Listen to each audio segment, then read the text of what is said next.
Hello my dear students and welcome to SR ICSE English tutorial. Today I will continue with explanation of Act 3 Scene 2. In my last video I have ended till Brutus's speech. Brutus has left the stage and Antony is now supposed to speak to the citizens. On the request of Brutus, the citizens are now hearing Antony. Now Antony has brought the dead body of Caesar to this public place, to this forum. Now we continue. First plebeian says, "Stay ho, let us hear Mark Antony." So as Brutus has requested them to stay and hear Antony, so the first plebeian is saying that let us stay here, not go away, otherwise they have decided to make a victory procession and take Brutus to his house. So they say, let's now not go to with Brutus, let us now stay here and hear Mark Antony. A third plebeian, let him go up in the public chair. Now here public chair refers to platform, the stage where he will speak. We will hear him, noble Antony, go up. And Antony climbs the stage. Antony, for Brutus's sake, I am beholding to you. I am beholding to you. For Brutus's sake, I am speaking to you. People they are very obedient to Brutus now, you know. So he is saying that I am grateful to you, that on behalf of you, I am speaking to you, and at the same time, I am grateful to you that you are listening to me. Now, Antony goes to the stage. Goes to the stage, and fourth plebeian says, what does he say of Brutus? What does he say of Brutus? What did he just mentioned about Brutus?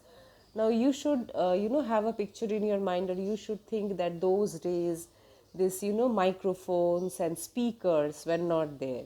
So the buildings were designed in such a way that when a public speaking happens, a public speaker addresses the crowd, the structure was such that the voice used to echo, but it was not strong enough that everybody can listen, that we can understand from this. Now third plebeian, he says for Brutus's sake he finds himself beholding to us, that for Brutus's sake he is speaking to us, he is very grateful to us.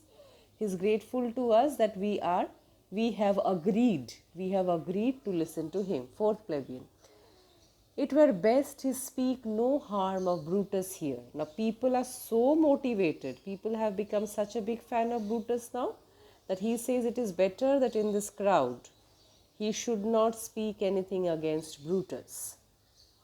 No harm means against Brutus. First plebeian, this Caesar was a tyrant. They are now discussing amongst themselves. This Caesar was a tyrant. Third plebeian, no, that's certain. We are blessed that Rome is rid of him. So Brutus, from the Brutus's speech where he said that because Caesar was ambitious, he was slowly becoming a tyrant, I slew him. So that has been very convincing explanation. This lines or this speeches show us. So he's saying that was sure. Certain means sure, and we are blessed. We are really lucky that finally Rome has got rid of him. Fourth plebeian, peace. Let us hear what Antony can say.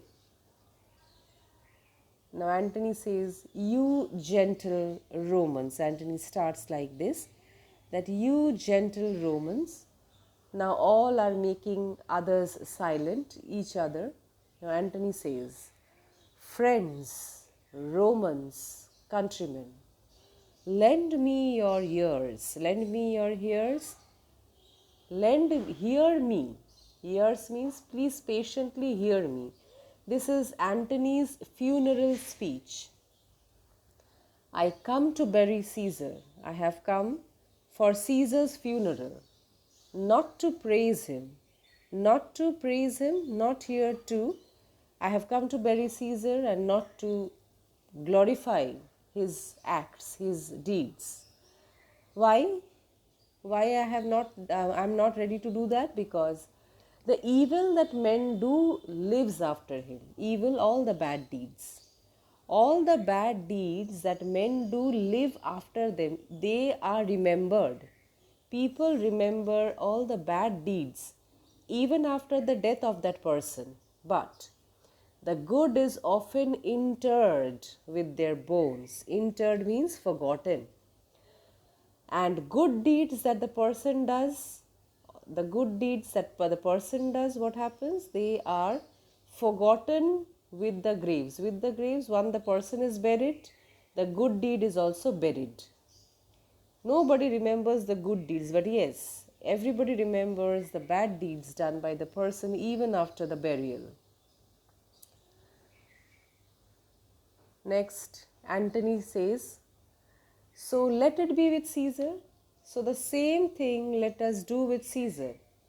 Bury his good deeds and keep in your memory the bad deeds. The noble Brutus, see how Antony addresses Brutus. Noble Brutus, good Brutus, hath told you Caesar was ambitious, and as Antony told, so and that means ambitious is a bad quality. So as Antony has told you that Caesar was ambitious, if it were so, if it is true, if that is we take it for Caesar, it was a grievous fault. It was really a very serious fault of Caesar that he was ambitious. And grievously had Caesar answered it. Grievously means heavily. So he says, it was a grievous fault. Being ambitious is really a very serious and very severe fault, and Caesar has paid for that. So Caesar had a very severe fault that he was ambitious, and Caesar has severely been punished. Caesar was severely punished, and grievously had Caesar answered it. And Caesar has also paid for it severely. Here, under leave of Brutus, leave means permission, and with the permission of Brutus and the rest. Rest refers to rest of the conspirators, for Brutus is an honorable man. And you say how he ironically says that when Brutus has said that Caesar was ambitious and Caesar was killed for that, that is true, and I am being allowed here to speak with the permission of Brutus, so definitely. And Brutus is a respectable person, and those who are respectable, they don't say any wrong thing. So they all are all. So are they all. So are they all conspirators. All conspirators are respectable people.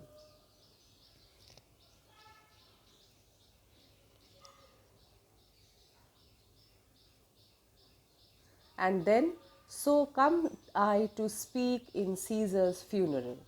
And I have come with their permission. I have come here to speak in Caesar's funeral. Next,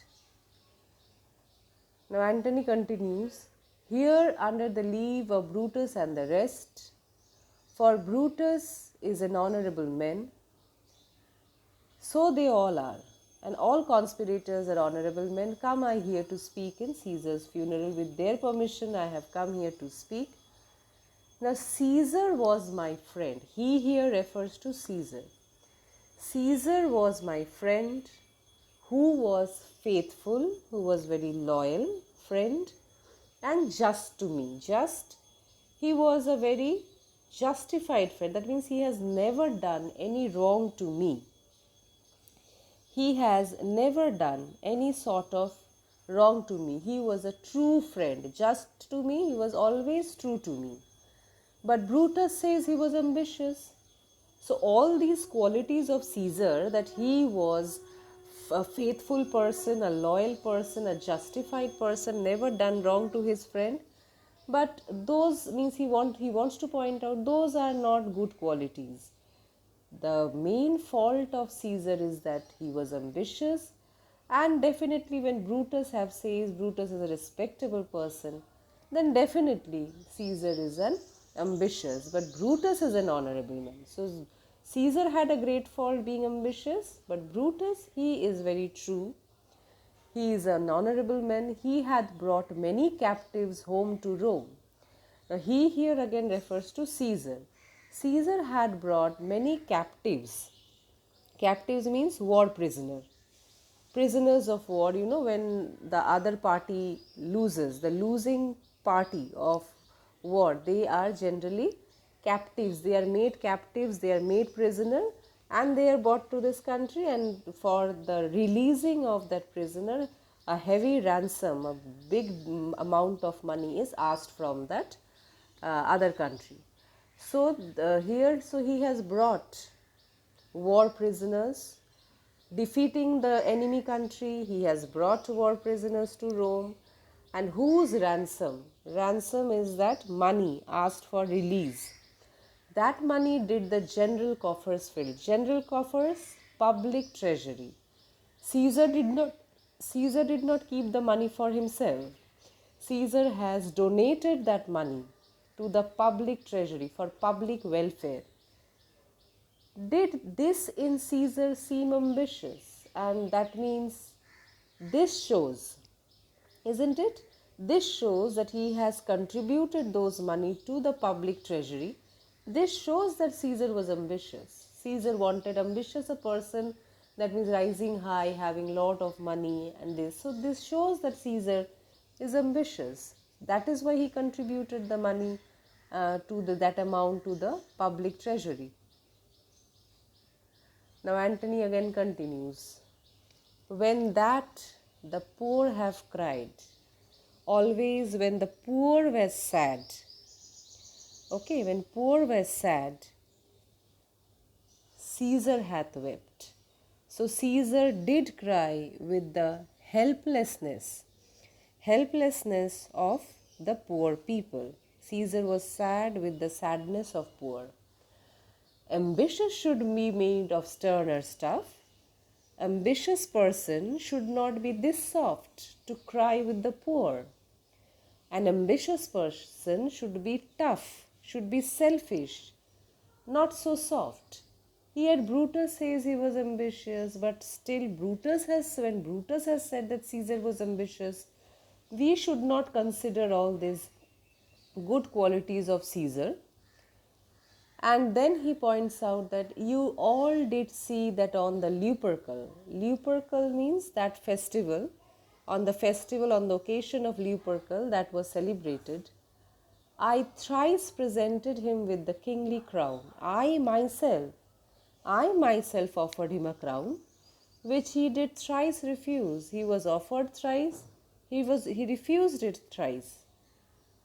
Was this ambition? So if he had an ambition to rule the country, to make you slaves, then why did he refuse that crown? He would have accepted it at once. Now Antony continues, yet Brutus says that he was ambitious.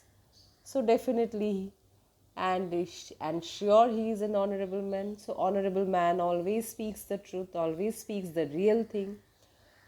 I speak not to disprove what Brutus speak. Here disprove means to contradict. I don't want to contradict what Brutus has said about Caesar, but here I am to speak what I know. I am speaking only what I know about Caesar. Caesar was also my very good friend, a very close friend. So I know Caesar. So I am only speaking what I know about Caesar, not to contradict Brutus or not to prove that Brutus is a liar. You all did love him once. Why me? Why myself? You all were also a big, big supporter of Caesar. What not without cause. And when you have loved Caesar, definitely there was a cause. Like that, without any quality, did you love Caesar? What cause withholds you then to mourn him? And then withholds here means stop. Then what is preventing you? What is stopping you from the person you love is dead. You can express or you can shed your tears. You can mourn for him. That means, can't you mourn for him? Can't you shed tears? Can't you express your sorrow for the person once whom you have loved? So you can do that. Antony continues, O judgment, Now he is speaking to in general. He's not addressing to the crowd. He says, "Oh judgment, the power of judgment in people, the power to judge the good and evil, good and bad." So he says, "Oh judgment, thou art fled to brutish beast." So you have left men, you have left human beings. Here judgment is personified, who has ran away from people, from human beings to beast, to animals. That is why men have lost their power of reasoning. That is why they can't think, they can't differentiate that which one is a good quality and which one is bad quality. Was Caesar really so bad? Bear with me. Bear with me. Please be with me. My heart is in the coffin there with Caesar. My heart weeps. My heart weeps for Caesar. And I must pause till it come back to me. My thoughts, my heart here refers to my thoughts, my feelings, everything is there. That means it is grieving, it is sad. And I will stop because till my heart comes back to me, and he weeps. And he weeps. Now, why there is a little bit of tactics of Antony, he pauses just to see the reaction of people. And he weeps. Then plebeian. Methinks, first plebeian, he is speaking. Methinks there is much reason is in his saying. So that whatever Antony is saying, really it is logical. Second plebeian says, if thou consider rightly of the matter, Caesar has had great wrong. Then if Antony is really right, if Antony's justification and reasonings for Caesar, if it is correct, then we should understand that Caesar has been wrong. Caesar has been wrongly punished. Third plebeian, has he masters? The third plebeian is saying, has he? Has he? Yes, really Caesar has been wronged. Masters. Masters here refers to my friends. He is referring to the citizens. I fear there will a worse come in his place. I think he says, third plebeian says, that someone more worse ruler, a worse ruler will come in the place of Caesar. Fourth plebeian says, marked you his words, have you listened carefully to the words of the fourth plebeian, means to the words of Mark Antony? He would not take the crown. That means Caesar was not ready to take the crown in the Lupercal. Therefore, it's certain he was not ambitious. That means an ambitious person will never reject, will never turn down a crown. That this shows that he was not ambitious.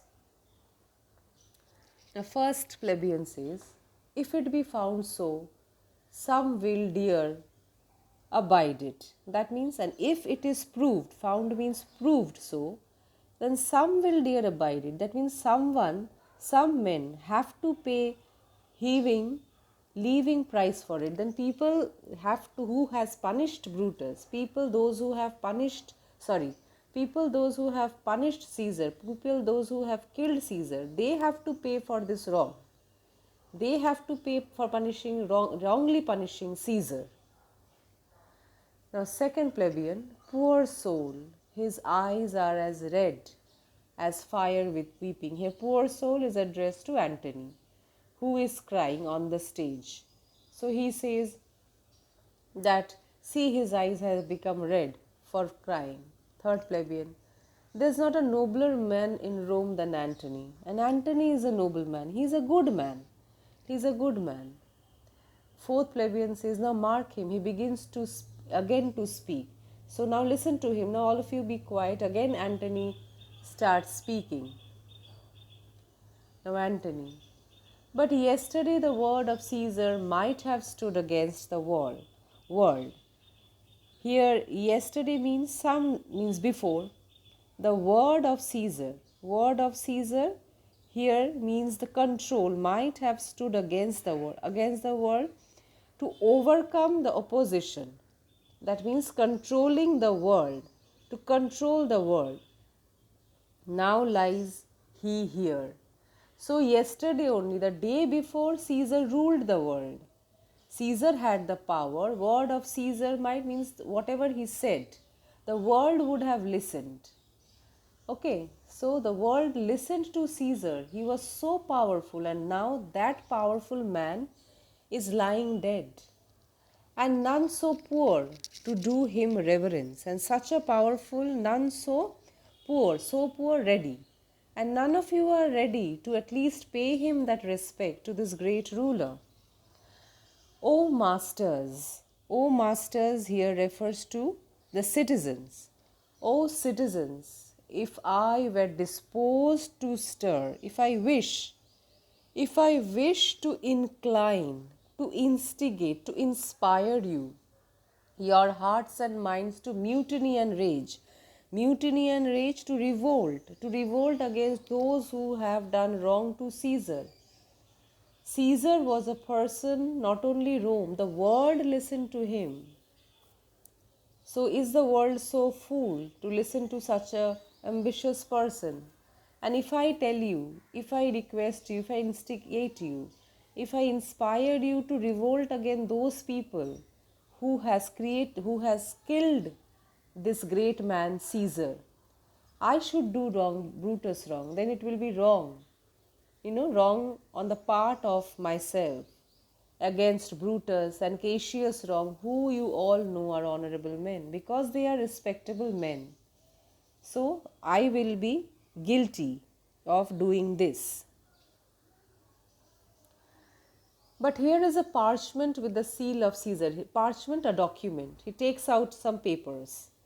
He takes out some papers and shows it to the public and says, here is a document with the seal of Caesar with signature and everything.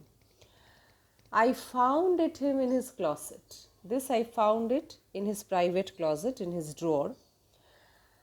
'Tis his will. This is Caesar's will. Now Caesar did not have any children, but he has made some will. So what is there in the will? Let but the commons hear this testament, this document. I think the common means the common people should hear what is there in Caesar's will. Which, pardon me, I do not mean to read. I do not want to read. I have not brought this to read it out to you. Now Antony continues, and they would go and kiss dear Caesar's wounds. So what will happen if I read out the will to you all? Then you all, they means you all. Then what will happen, if I read out, I don't want to read, I do not mean I don't want to read the will of Caesar, because after hearing to the will of Caesar, what will happen? You all will go and kiss dead Caesar's wounds and dip your napkins in his sacred blood and beg a hair of him for memory. And these all are mementos. These all are the mementos which you want to keep for lifelong. What you will do, you will kiss Caesar's wound and then you will dip your napkins in Caesar's blood. You will keep it as memento. So as a memento, you will beg to have a lock of hair of Caesar, and dying, mention it. And when you die, and dying here refers to the people, to the citizen, when you will die, mention it within their wills, and then you all will mention it. These are your mementos. They are as valuable as any property. So the napkins dipped in Caesar's blood, lock of hair, all these are treasures that you will treasure lifelong, and after your death you will like them to pass on, bequeathing it. Bequeathing refers it to leaving behind it as rich legacy, as your property. Rich legacy, it is as valuable as property unto their issue to their children. So this you all will start doing now. Then fourth plebeian, we will hear the will. Read it, Mark Antony. They request that please let us hear what is there in the Caesar's will. All, the will, we will hear Caesar's will. So all agreed that they will hear to Caesar's will. Next. So I stop here. We'll continue in the next video. This Act 3, Scene 2 explanation. And if you have liked my video, if you have liked this explanation, please share it with your friends, and thanks for watching. Meet you in the next video.